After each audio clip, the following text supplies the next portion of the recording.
If you're setting up a Mac-based home studio in 2026, it's easier than ever to, well, waste money.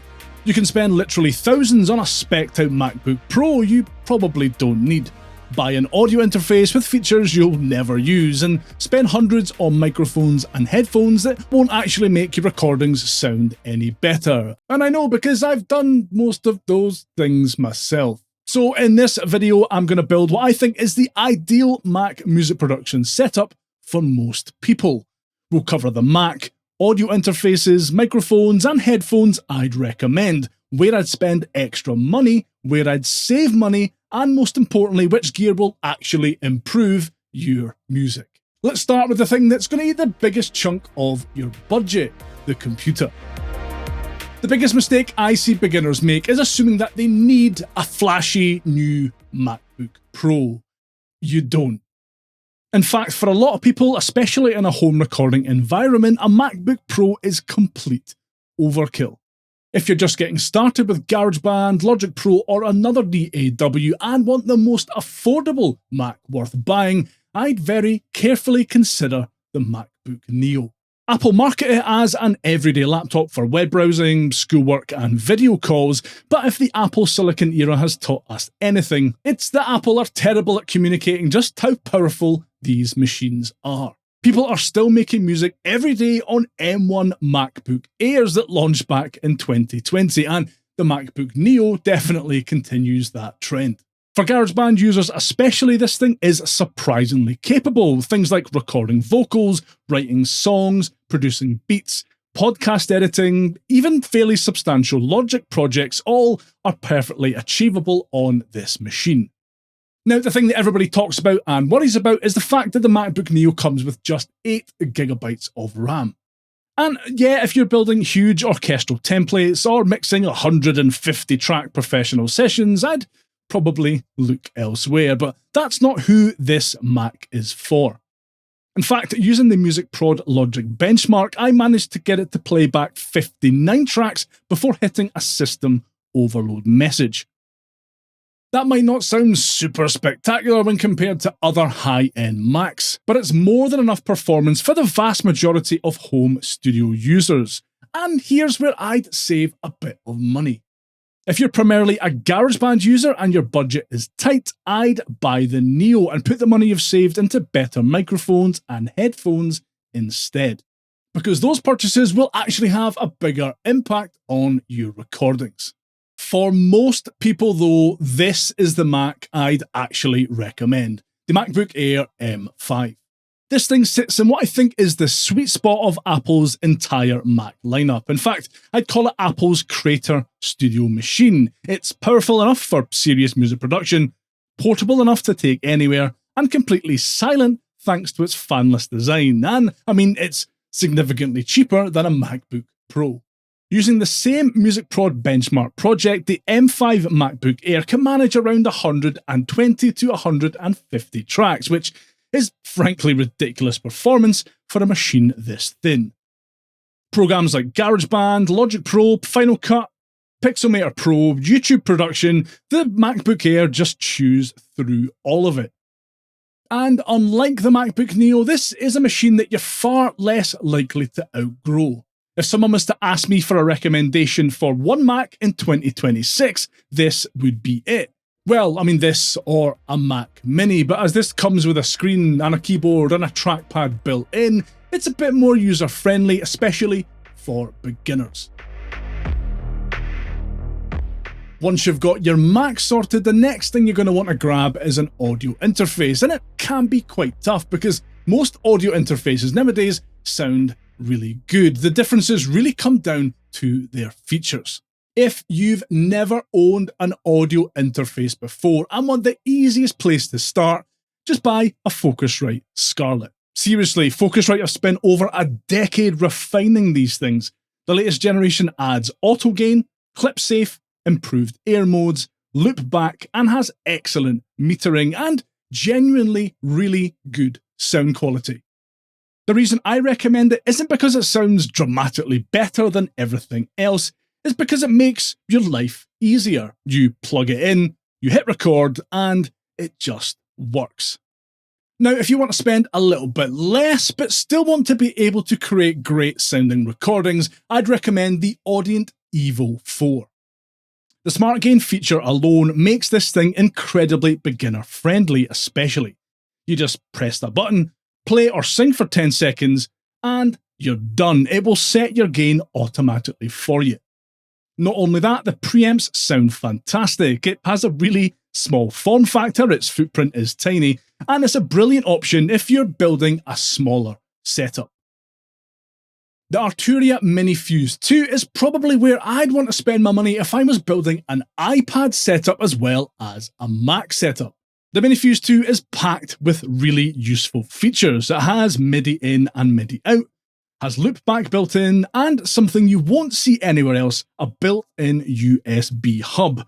That USB port on the back sounds boring until you realise how useful it becomes when connecting MIDI controllers and other accessories, especially if you're working with a Mac or an iPad that has a limited number of ports.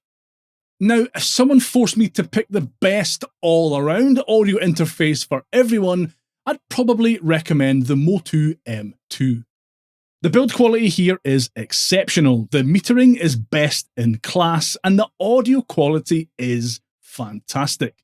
And the I/O is generous enough that you'll probably never feel limited. Those colour LCD meters are genuinely brilliant. You can see exactly what's happening with your levels at a glance. The preamps are exceptionally clean and the converters are excellent, and I mean the whole thing just feels like a premium product. This is where I'd be happy to spend a wee bit extra. This is the kind of audio interface that will last you years if you decide to invest in it. Now, before we move on to microphones, I think there's another bit of gear that can actually transform the way you make music on a Mac, a MIDI controller. If I was buying a MIDI controller today, I'd get the Novation Launchkey 37 Mark IV. I've looked at a lot of MIDI controllers over the years, and this one strikes what I think is the ideal balance between size, features, and price. The 37 key layout gives you enough room to play proper two-handed parts without dominating your entire workspace. It's big enough to make music comfortably, but small enough to fit into a typical home studio setup. The integration with GarageBand and specifically Logic Pro is excellent, and the keyboard itself feels great at this price point too. You're obviously not going to get fully weighted piano key action here, but for doing things like programming synths, playing softer instruments, writing melodies, and recording MIDI parts, it's excellent. The Lewitt LCT 240 Pro is one of those products that punches above its weight and definitely well above its price point. There's no fancy controls here, no complicated setup, no gimmicks, it's just a really solid condenser microphone. The build quality is excellent, the included accessories are genuinely useful, and it sounds far better than a microphone at this price has any right to. If you're building your first home studio, this is definitely the microphone I'd recommend picking up. If you can spend a bit more, I'd move up to the Rode NT1 Signature Series condenser microphone. I've used various Rode microphones for years, and there is a reason these microphones are so popular. The recordings it captures sound detailed, the self-noise is incredibly low, and the build quality is fantastic. And Rode's 10-year warranty is, frankly, ridiculous. This is one of those purchases that can genuinely last you years, and if you're recording vocals regularly, I'd highly recommend spending the extra money here. So when it comes to headphones, I'd approach things differently depending on what you plan on doing with them. If you're recording vocals or instruments, I'd recommend the Sony MDR-7506s. These things are studio legends, not because they're particularly exciting, but because they're incredibly dependable. The closed-back design helps prevent sound leaking into microphones while recording. They're comfortable for long sessions, really easy to drive, you don't need a separate DAC or anything, and they give you a clear picture of what's happening in your recordings. They've been used in studios for decades for a reason. I've used them for years and highly recommend them. They're also quite surprisingly affordable nowadays. If your focus is on mixing though, I'd spend a wee bit extra here and grab a pair of Beyerdynamic DT 900 Pro X's. The DT 900 Pro X are genuinely fantastic. The open pack design creates a wider, more natural soundstage. Stereo placement feels more realistic, and because of that, your mix decisions become easier. Long sessions also become significantly less fatiguing on your ears. They become one of my favourite pairs of headphones for music production overall. And I mean, if you can't justify studio monitors yet, these are where I'd probably put my money. Speaking of studio monitors, do you actually need them? Well, if you're just getting started with music production or are building your first home studio, I don't actually think studio monitors should be your first priority. The reality is, if you're working in a home studio, a spare bedroom, or, like a tiny wee cupboard, spending $200 or $300/pounds on a decent pair of headphones will often give you better results than a budget pair of studio monitors will. Now, that has less to do with whether studio monitors are better for mixing than headphones, but more with the fact that you'll likely be working in an untreated room. You're going to get better results using headphones for mixing in an untreated room than you will a pair of budget studio monitors.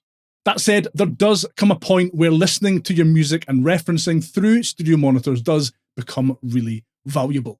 So if I was going to buy a pair of studio monitors, I'd actually skip a lot of the traditional budget options and spend a little bit more on a pair of IK Multimedia iLoud Micro Monitor Mark IIs.